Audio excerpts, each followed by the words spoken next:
everyone, it's Robin, RsIslandCrafts, and welcome to my studio. Today is Friday, December 17th at 3 o'clock Eastern Time this afternoon. I'm going to attempt to go live again, and we will continue working on our log cabin Christmas table runner, which is made from a kit from Maywood Studios, one of their pods kits. This was sent to me as a gift. So far, I have made all 4 log cabins. So the next step is going to be stitching them together. I'm going to follow this design that they already have laid out. If you were making this, you could go ahead and flip-flop them around and make other designs. I'm not sure how many options you have since you have 4 of them that are going the long way. So I guess you could do it the way they suggest, going this way.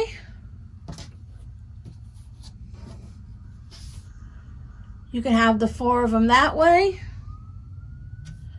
You can just let them all go like that, or whatever type of configuration you want to play with. But I'm going to stitch mine together. Just like that. So I'll stitch these 2 together, stitch these 2 together, and then I'll sew these 2 seams together to make one long table runner. There we go, all stitched together. Now for those of you who don't remember, who have missed the previous videos, this is from a kit and everything was pre-cut specifically for each section. There's no extra. The square is in the center is a 2-inch square. Each log is 2 inches around. So because everything is pre-cut and pre-measured, I need to make sure I'm following the directions precisely. So my next step is to add the shorter pieces on. When I'm doing a quilt, a lot of times I'll do the sides first, then the top and bottom. And I don't know if this matters based on the fact that we're going to be trimming it to a point here. If that matters much at all based on where the seams and everything go. But I think we'll see better when we're doing it. But you can see right there, there is a seam. And I think I'd rather have that be a seam going across this way, so you have that seam right there versus right there. Does it matter? No. Is anyone gonna notice? No. But it's just a conversational thing, and the fact that if you're making this yourself, you can do it any way you want, but I'm specifically following this kit, so I need to put my short ends on first. So in my little stack of pre-cut items, I should have 2 pieces that are going to fit exactly on there. One for one end and one for the other end. They even tell us to press away from our log cabin, so we're going to press outwards into our border strips, and then we're going to add the next skinny one on, and we're going to press away again from the log cabins. So I'm going to go ahead and sew the short ends on and then sew the long ends on. There it is. Each end on these skinny borders had some extra. I'll just trim that off. Now the rest of the fabric that's in the kit is, this is my binding and this is my backing. Now they don't give you but maybe about 3/4 of an inch on each side, half an inch on each side, give or take, of extra. I usually like to have a little bit more, especially when I'm going to quilt it or something, just in case the quilting draws everything in and does anything weird. So I like to just have some extra room with my backing. I'm going to have to piece the batting for this because I'm waiting on an order for batting and it's not in yet. So I'll go ahead and I will prepare my binding. So I have 3 strips of binding, so I will cut the selvages off of all 3 of them, off of both ends. Then I will stitch them together, just like when we make binding.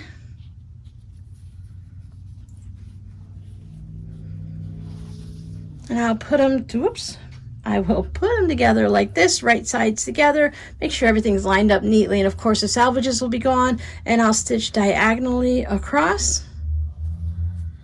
Then I'll press it open, and I'll take the whole length and just press it in half all the way along. So I'm going to piece my batting, prep my binding, and then I will pin baste it. I have my table runner top, I have my backing, I did sew all my binding together on the diagonal, and then I thought before I cut the corners, let me read the directions and see how they did it. They sewed it end to end, so I went back through, and instead of having it on the diagonal, I unstitched all those, cleaned it all up, and stitched it end to end. I was a little worried that I would run out of this fabric. I really like this fabric, and I don't have anything to match, so I had to go ahead and change it up. Backing's all pressed, and for my batting I chose to use some lightweight interfacing to stitch it together instead of taking it to the sewing machine. It's just a table runner. I feel that with the quilting and everything, this is going to be structurally fine. It's on both sides, pressed nicely, so it holds together well.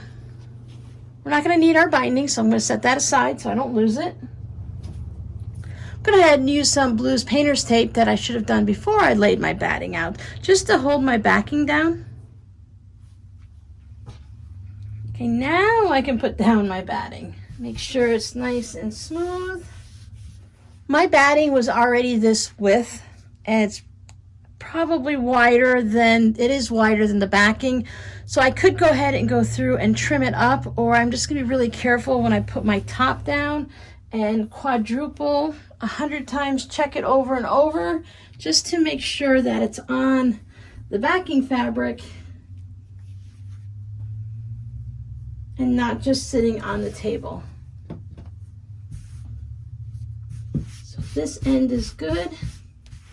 Smooth out this half. It's not good, so we gotta bring this over.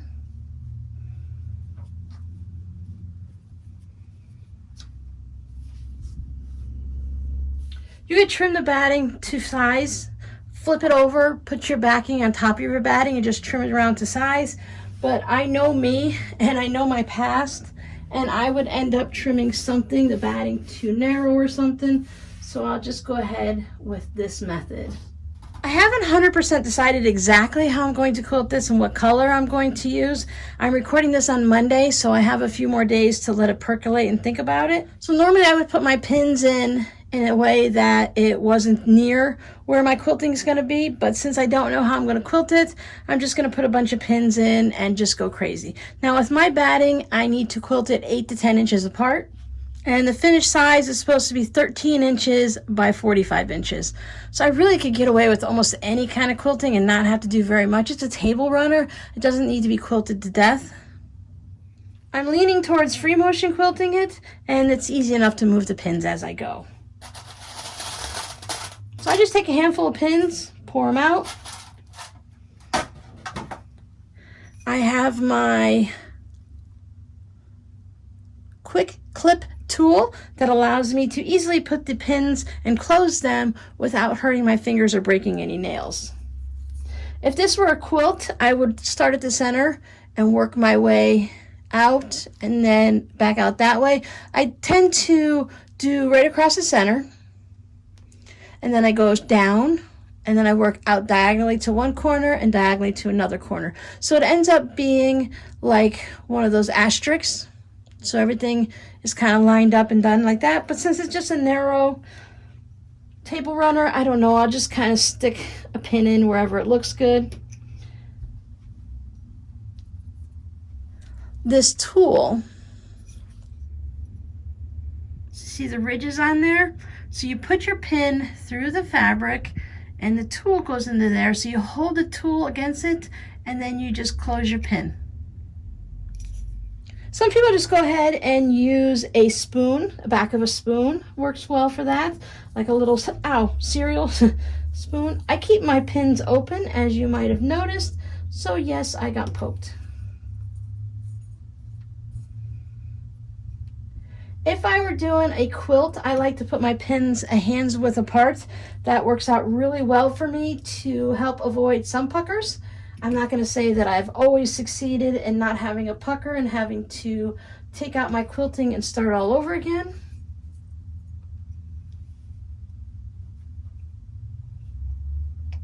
As you can see, I have not done the point on the ends yet. That gets done after everything's been quilted. So So I'm just going to keep continuing and putting my pins in. And I'll show you what it looks like when it's done. So I have my row of pins going down the center, and then I just added some a little further apart. There's a pin here and a pin here, but there's 3 pins in between. So on the edges, I just put a little bit less, but I wanted that center to be held nicely. I can just pull off the tape. Then I can just fold, roll it up, and it'll be all ready for when we go live this afternoon. I do like this kit and how it comes with everything that we need, except for the batting, of course. And I do like that the binding is in there. When I'm working on a project, specifically when I'm working on like a quilt, I like to, as soon as I'm done with the top, I make the binding. Chances are I'm going to put that top and set it somewhere and not get the binding on it, not get it quilted, not get it bound, not get it finished for a very long time. So it's nice if I know specifically if I need this fabric for this project, if I make my binding and I put them all together, whether it's in a bag or I've been keeping this one just in one of these little plastic shoe boxes just to keep track of everything, then I know that when it comes time to actually finish this project, I'm going to have my fabric and I didn't borrow it for another project. Now, if I'm just making a scrappy binding and it's going to be from whatever fabrics, then maybe I might not make my binding. I might wait until it's quilted and then go ahead, trim up the quilt and make the binding and put it on. But if I know for certain, even if I don't make the binding itself, I will put the fabric inside here, knowing that that yardage or those fat quarters is something that I want for this project and not to use it for anything else. So I hope to see you this afternoon at 3 p.m. where we're going to go ahead and talk about quilting. So if you have any questions about any type of quilting, I'll do my best to answer them. We have some wonderful people that follow along in the chat and they are very knowledgeable. They can help us out. And if you specifically want to see something with like a free motion quilting or something like that, join us at the beginning at 3 o'clock before we actually decide and start quilting it. Because if I start doing some free motion quilting and you want to see a crosshatch, it's going to be too late. If you want, you can vote down below what type of quilting you'd like to see so that we can go ahead and have that knowledge ahead of time. Your code word for today will be binding because that is an all-important thing when we're working on our projects. Thanks for hanging out with me and I'll see you later today. Bye!